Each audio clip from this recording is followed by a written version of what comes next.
Is up, everybody, and welcome back to another episode of Emphasis on Sports. I'm your host, Damon Anthony, and on this show right here, it's about the sports. It's about what's inside the lines, not outside of the lines. All that being said, there's some outside the lines stuff I may have to touch on just a little bit, right? Like and subscribe if you're new. If you like to listen to podcasts on a streaming platform, we might be there too. Just look up Emphasis on Sports, follow. We won't disappoint. All right, now look, man. Top of the things to talk about today. We could be talking about the NFL. We could be talking about the World Series. We could be talking about the NBA's first full slate last night. Instead, we're talking about potential gambling ring, right? Now, I typically do keep it in between the lines, but this one is a little bit different. This isn't people's personal lives. This isn't a rumor mill. This isn't tabloid stuff and all this, that, and the other. These are possible crimes being committed. These are things going against NBA and gambling. It's pretty tough. On Terry Rozier, right now, he's being looked at as essentially someone that's allegedly shaving points. It seems like Chauncey Billups, he may be in a little hot water for allegedly being part of poker rings for the actual mafia, which that's wild in 2025. If someone gets hit from that, especially when you're established. I'm going to say established. I'm not going to count in anybody's pocket. Just established. And then we got Damon Jones, who he may have leaked information about LeBron playing to people gambling, which definitely helps them. Stay tuned on that stuff. I'm not going to go real deep into any of that. I don't know all the particulars, but I do know it's a rough, rugged time out there. I'm going to say that. I will say that, right? Let's talk NFL, all right? We are entering week 8. Starts tonight. I'm really interested in this game. This game is going to be one of them real cool ones. You got the Minnesota Vikings going into LA to take on the Los Angeles Chargers. Current line on this one is Chargers minus 3.5. Give me the Chargers. I like them to win. I like them to cover. I think that they're slowly getting their offense kind of back under them. They've had some injuries. Herbert, we know he's going to go out there, throw for 250, probably 300 yards, a couple tugs. That offense is pretty solid. Meanwhile, with the Vikings, we don't know what's going on with their quarterback situation. Carson Wentz, he looks just like a stopgap. Somebody that might win you some games, definitely might lose you some games. Meanwhile, J.J. McCarthy's still not back yet. Probably after the stretch that they're going to have after this game, we'll probably see the return of J.J. McCarthy. But for tonight, give me the Chargers minus that 3.5. Big time. Sorry, Rico. Let's move on to Sunday. First game on the Sunday slate, Falcons Dolphins. Dolphins are going into Atlanta. Current line on this one is Atlanta minus 7.5. Give me Atlanta. The Dolphins have done absolutely nothing all year to make anybody think that they're even a half decent team. Even a half decent team. They're right now looking like a badly run organization. I don't really know exactly what's going on with the Dolphins. Maybe time to move on from multiple things. Not can't just blame the coach here. There's a lot of shit going on there. Meanwhile, the Falcons, they are kind of who we thought they were. A young team with a quarterback who's just trying to find his footing, with a coach who's trying to find his footing in his second time as a head coach. Think Atlanta will be fine the rest of the season. Not saying they're going to be in the playoffs, but they're a team that's on the build. I expect them to put something tough on the Dolphins, especially after their loss last week. Sad. Atlanta minus 7.5. Give me Atlanta. Give me all of it. Next game up is the nobody cares game of the week. Week. I'm just saying. That's at Bengals. May not have felt like this at the beginning of the season, but we know Jets walking in 0-7. Turmoil between ownership and the quarterback that you just signed doesn't make sense. I digress. But we know that this team needs a lot of help. It's not a very good team at all. Justin Fields just isn't hitting it from a quarterback position. If he was given a little more time, maybe something could work out because he started the season off looking real well. Meanwhile, you look at the Bengals. Uncle Joey Flacco, he is there. He's trying to revitalize that offense. There's all the weapons in the world. They just need a quarterback. But I'm just going to tell you, no one really cares. No one cares about this game outside of Bengals fans, Jets fans, and fantasy football fans. That's it. Current line on this one is Cincinnati minus 6.5. Go ahead and give me Cincinnati. This shit really could go either way, but I'm just going to pick the team with the better quarterback and more weapons. Give me Cincinnati minus that 6.5. Next, we're going to have the Cleveland Browns at the New England Patriots. Current line on this one is New England minus 7.5. Give me New England. New England is playing like a team that's on the verge of being a really, really solid, damn near great team. They're almost there. We know Drake May, second year, and he is absolutely coming into his own. Mike Vrabel as a coach, Tennessee, sorry for you, shouldn't have let that happen. Meanwhile, Cleveland is Cleveland. This is going to be Dylan Gabriel's. This is one of his first starts. He's really not showing that much yet. We know they bring a great defense and a really solid run game, but I don't think that that's enough to beat these Patriots. Line on this one, Patriots minus 7.5. Give me the Patriots. Then we're going to have this one. This one should be an interesting game. This one is a little bit harder to call. The New York Football Giants going to visit the Philadelphia Eagles. Current line on this one is Philly minus 7.5. I think a lot of people are going to look at what happened last week between both of these teams, and they're going to jump on Philly. Listen, Hurts came out, a stud, perfect passer rate, receivers, happy. They came out and did what they were supposed to do against the Vikings last week. Meanwhile, the Giants, 19-0 to start the fourth quarter, ended up losing that game. What that spells for most people is Philly's going to roll the Giants. Remember what happened last time they played? Giants put belt to ass on Philly. Not saying that that's going to happen this time. They are in Philly, but I think that line might be a little too much. Revenge game, give me Philly to win. Give me Giants to cover that 7.5 in the bet. I like the Giants to cover. I think they're going to keep it moderately close. I really like the energy that Darts bring in, the Scadaboos bring in. I just think the Eagles are good enough to win, especially on revenge. Philly to win, New York to cover the 7.5. Then we're going to have the Buffalo Bills at the Carolina Panthers. This one would have been a lot different if it wasn't for Buffalo taking some early stumbles and Carolina seeming like they're on their way to just being a good team in the NFL. Carolina's playing outstanding ball. I know last week was a very low scoring game against the Jets. I get that. But the Jets do bring a solid defense with Aaron Glenn. Not a great defense, but you got a defensive coach. That's going to happen sometimes. In this game, Buffalo is favored by 7.5. Coming off a bye, give me Buffalo. That's the only reason. Just coming off a bye. If they weren't coming off a bye, if they had to play somebody last week, I would probably take the Panthers to cover. I like the Bills to win this game. I like the Bills to cover. Give me the Bills. Next, after that, we're going to have the Chicago Bears and the Baltimore Ravens. This would have been a fantastic game if Lamar Jackson was healthy, but he's not. Currently, the line on this one is Baltimore minus 6.5. I don't get it. Give me the Bears. I like the Bears to win this one straight up. Baltimore has shown nothing offensively. Less than nothing. The Bears, they're starting to figure Ben Johnson out. They're starting to look like a very competitive team. Almost too good. They're competitive right now, though.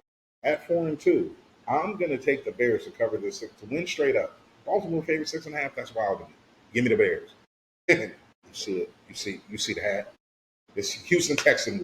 San Francisco 49ers at the Houston Texans. Current line on this one is Houston minus 2.5. Give me the San Francisco all day. Listen, I know this game is going to hit a little different. Nico Ryans, Robert Saleh, Kyle Shanahan. There's some texture here, right? There's some texture. But if I'm just going by what I'm watching right now, I'm watching Kyle Shanahan with maybe his best coaching performance as a head coach. I don't even understand how he's doing it with the injuries that continue to pile up. Meanwhile, the defense is outstanding. Can't really say too much bad about the defense. We know Mac Jones is going to show up. He's going to sling that ball. Looks like Purdy's going to be out again. Looks like Pearsall's going to be out again. They ain't hurt that much yet. Meanwhile, in Houston, I don't know what they are. I don't know what Stroud. Stroud does not look like the same player that we've seen recently. Nico, not getting the same ball distribution. Running game is absolute. They've had one or two good moments this year, but it's not the same. Houston's favored in this game by 2.5. Give me San Francisco to win this one straight up. Go Niners. Moving to the late half of the Sunday slate. A divisional matchup, Tampa Bay Buccaneers at the New Orleans Saints. Current line on this one: Tampa Bay -4.5. Give me the Bucks. New Orleans hasn't showed me that they're going to go out and beat a team like the Bucks. New Orleans, you were my worst team in the league coming in. It is now the New York Jets. That puts you at second worst. Meanwhile, the Bucks, they got to bounce back off that Detroit loss. I get it. You lose Mike Evans again, but they do have enough talent, and Baker Mayfield, who's having an outstanding year, wasn't that great last week, but when you get knocked down and you're a solid player, you get back up swinging. I like the Saints. I like the Saints to lose this game. Give me the Bucks minus that 4.5. Next game up is going to be real interesting. I'm really looking forward to this. Dallas Cowboys at the Denver Broncos. Now, the Dallas Cowboys, they bring in one of the best offenses in the league. Stars, talent everywhere. They're going to score points. Defense can't stop a nosebleed. Defense will allow for teams to score. And from what I just saw with Denver, they're not out of these games. They're going to continue to fight. This game is going to be very interesting. Current line on this one: Denver -3.5. Give me Denver. I like Denver to win this game.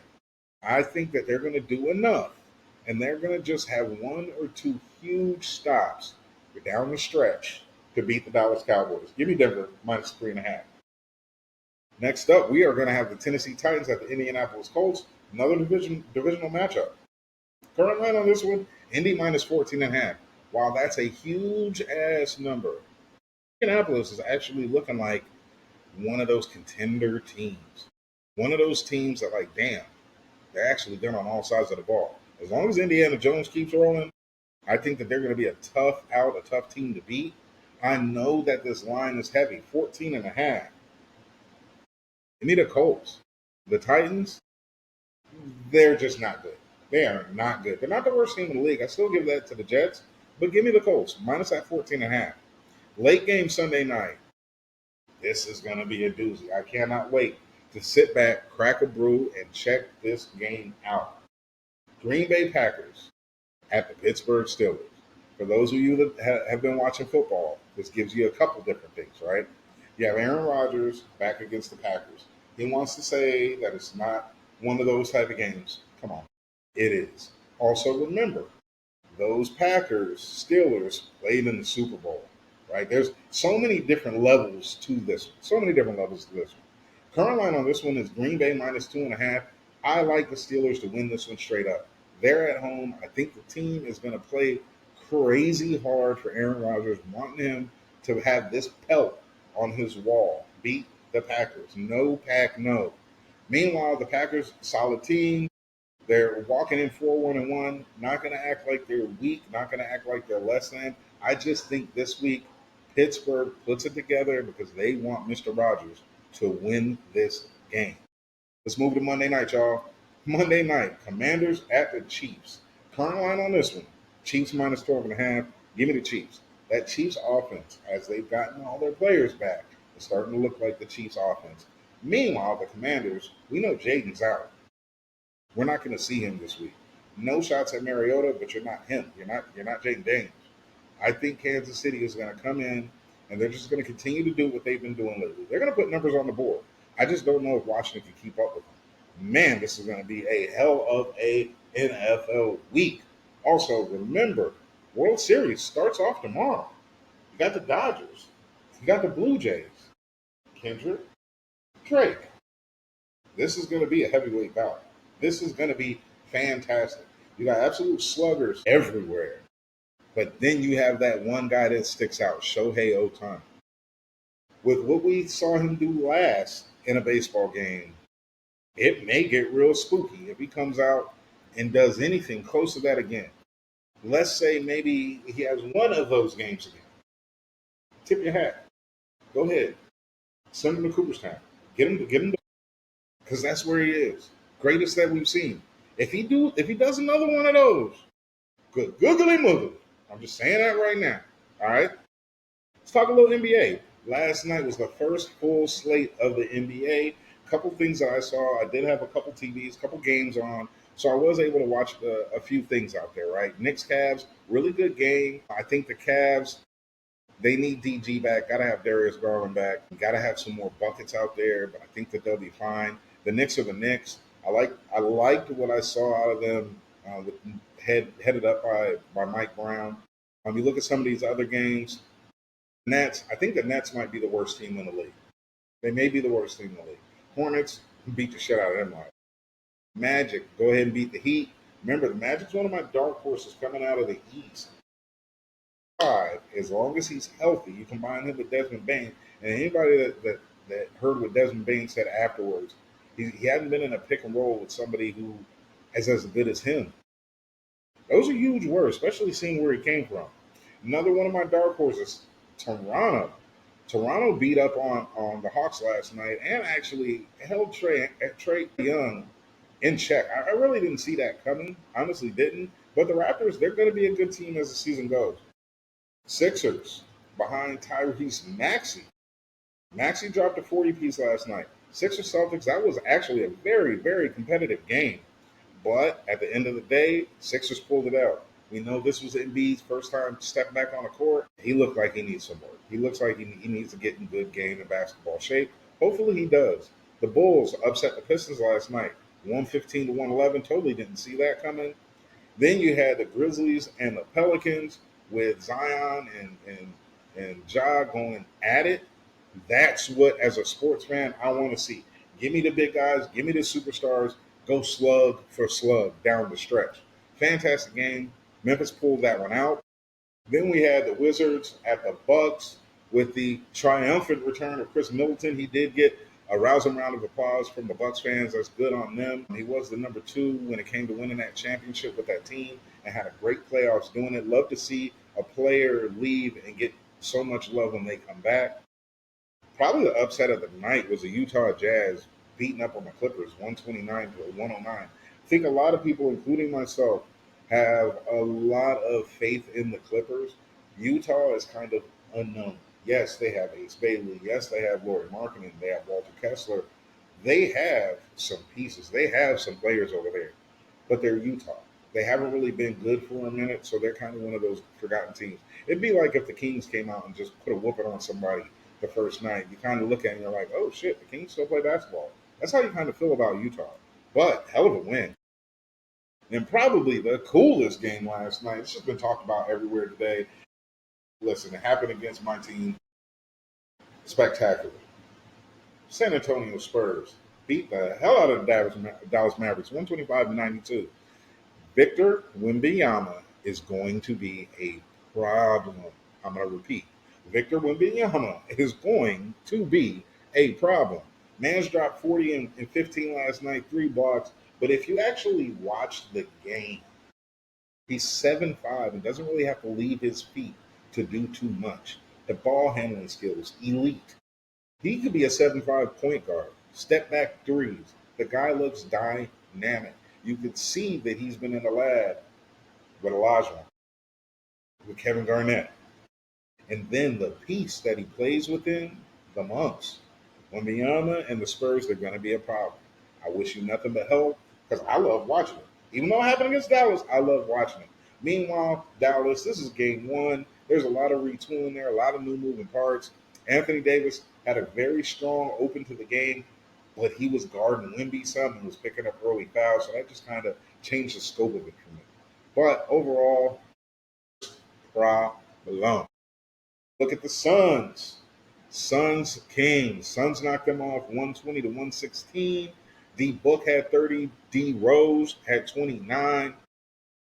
I really don't have many notes on the Kings. I'm not going to believe in them until they show me something. Same thing with Phoenix. We don't know what Phoenix is going to be after all the departures that happened. I think Phoenix is going to be an all right team.